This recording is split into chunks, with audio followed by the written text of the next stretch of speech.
So I noticed the skeptical heretic is arguing with somebody about whether or not theism should be classified as a mental illness. This is an argument I remember from many years ago, 4 or 5. And some of the YouTube atheists were bringing it up, I thought, well, that's bullshit, but kind of funny. I get the point. It was actually Mel's Basket case who objected and made it quite clear to me, one, that there was a mental health activism in the United States of which I was not aware, of particular groups and literature and whatnot on it, and just how unproductive it is to go a route like that. It's I don't know, she really settled it. So now here it is coming around again. And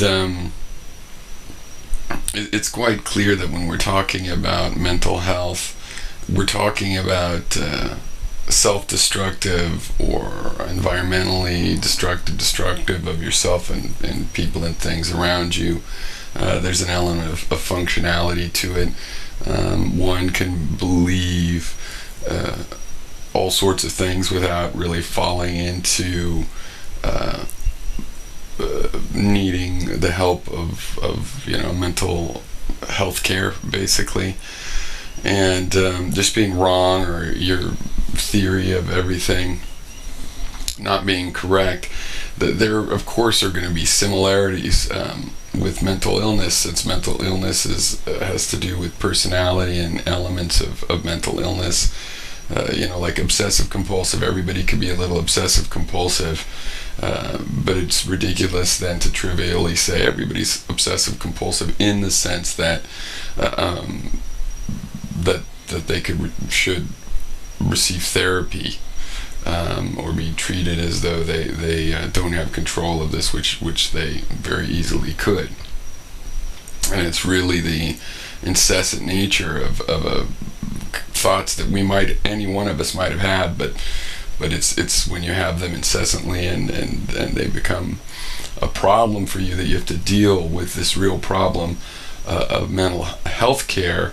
And so there's really no reason to dump all of the people arguing about theism into that pool. For what purpose? Not to help the mentally ill, but to ridicule the religious. And so it's an example of a very done argument that, of course, is fine and people want to go over it again and again. But this is one of the reasons I really like a better system, where it'd be great if, as you're watching this debate, you have access to the older version, that they were all somehow adding into the same repository, where this issue could be investigated with a historical record of the conversation, and conversations plural as they play out and play over and over again.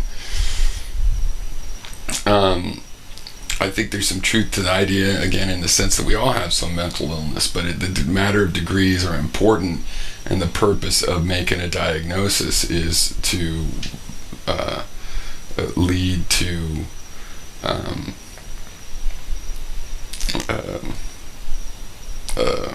treatment. And so whether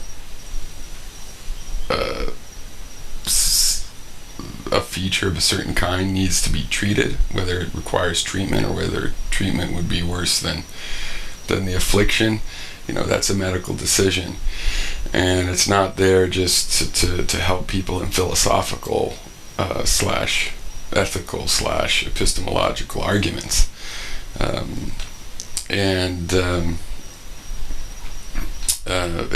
It does reveal some interesting things about atheism as a quote-unquote movement, in my opinion. So that's my comment on that. I wish I had easy access to Mel's old videos on this subject.